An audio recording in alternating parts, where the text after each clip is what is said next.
board of directors of the St. Vincent's Healthcare Group. And this is not to cast asparagus on anybody, or sorry about that, but it is to actually state the facts. And I think the people of Ireland should know who are the board of directors of that group. And I'm going to name them. James Menton is the chair, Dr. David Brophy, Deirdre Burns, John Compton, Gerard Flood, Anne Hargaden, Miles Lee, Sharon McCabe, Dr. Ronan Mahoney and Imelda Reynolds. So we need to find out what they're thinking and why they're thinking the way they do. Because I don't believe that this is about, as I said earlier on in the debate about the motion, this is not about the integrated needs of healthcare of women and babies. It's about the integrated needs of the investment of that board and the directors and the future, because they hold the privilege of being able to remortgage or sell that land. That land belongs to the people of Ireland. That hospital should fully belong to the people of Ireland. And I do notice that many ministers have eulogised the history of the sisters into jumping into gaps that were there. Just these gaps happened in the history of these states. These gaps were created. And although you say that this history predates your government, it certainly does. It doesn't predate your party. Fianna Fáil were at the heart of the arrangements with the church to provide health and education in this country. So the question for you is a defining one. It'll be a defining question for Micheál Martin. And will you ensure that the state will now do what it's supposed to do and take full control of the ownership, the ethos and the delivery of services of that hospital? And it's not just the idea of ownership and control that matters, it's also ultimately the accountability of the state to the women of Ireland, to the people of Ireland, the accountability of the minister, of you, of the government and future governments indeed. It's not just about this government. And who controls the land does matter, and it means that if we get control of the land as a state, as a society, then we control the ethos and the business that goes on there, who gets employed there and who runs it. So the constitution of that group, it's clear and it's been said time and time again, does not prioritise the people of Ireland. It actually prioritises an ethos that dates back to the era of Mother Mary Aikenhead. I just want to finish by saying to you that I don't accept as a sister charity have no interest in this. The St. Vincent's Hospital Holding Group have indicated that they have full interest.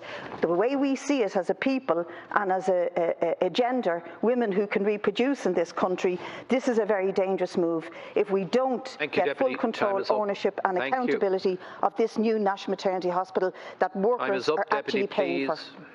Taoiseach. Well, dúspáire caithfidh mé rá agus an áiríre táim den túram go méid an ospidéal seo nasprach chun aglas.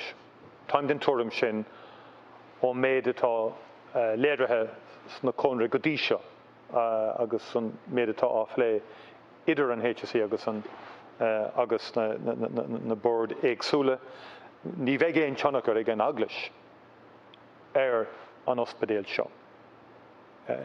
I'm strongly of the view that there will be no religious ethos influence on this hospital. That will not be the case.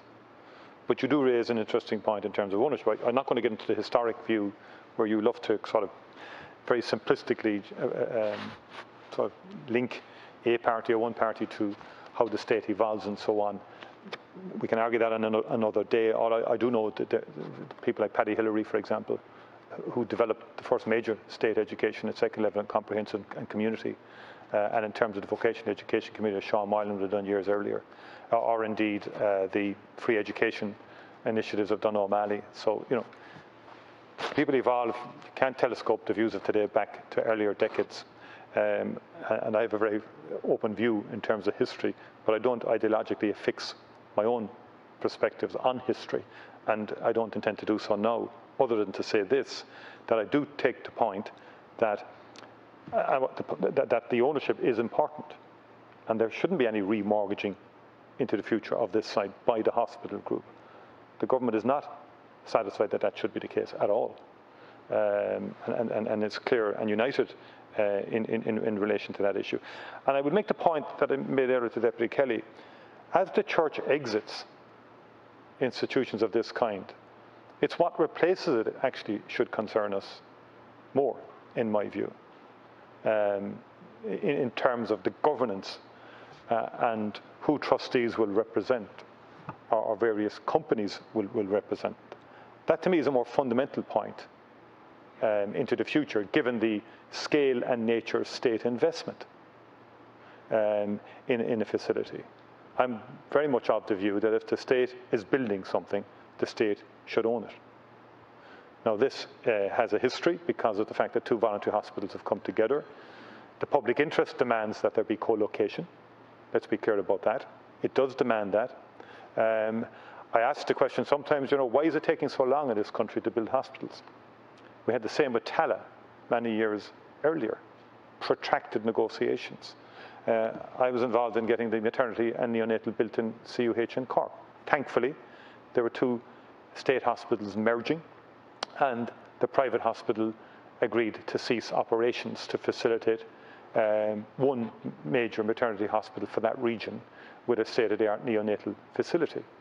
And it's taken so much longer now to get this facility up and running.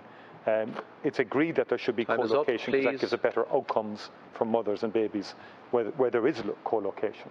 And hence that has created a context to this particular issue. Deputy Smith.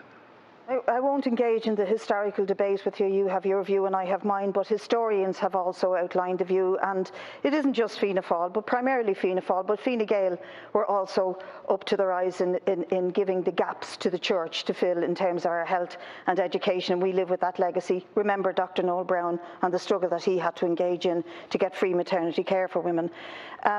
But as the church exits, you ask, what replaces it? And that's a very good question. What does replace it? Is it going to be more privatisation of our healthcare system?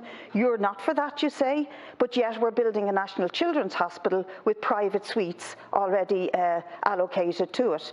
And we really do have to move away from two-tier medicine. We need a national health service, and I agree entirely with the great socialist Alan Kelly, who says you should nationalise the entire St. Vincent's complex. In fact, I go further as a radical socialist and say we should nationalise the entire health service. That is what's required, and ultimately that is where we're heading.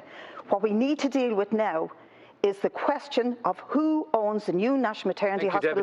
This is a defining moment for you, Taoiseach. Thank you very much, Deputy Taoiseach, please. The government will own the new hospital.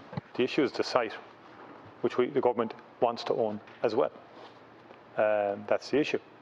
The religious ethos will not be there, will not have any influence whatsoever in terms of the running of the hospital, nor should the site or the hospital be mortgaged. And furthermore, there has to be strong public interest reflected on the board of the new hospital, given the nature and scale of the investment by the state in this new hospital. That's where the state stands. The minister is going to engage with the stakeholders and will be making the views of government and indeed the Oireachtas known in relation to this issue. And the St. Vincent's Hospital Group, in my view, should take note of the consensus in the Oireachtas itself on this particular issue, and you should reflect on that and should, in my view, respond appropriately as the minister engages with them and indeed with other stakeholders as well.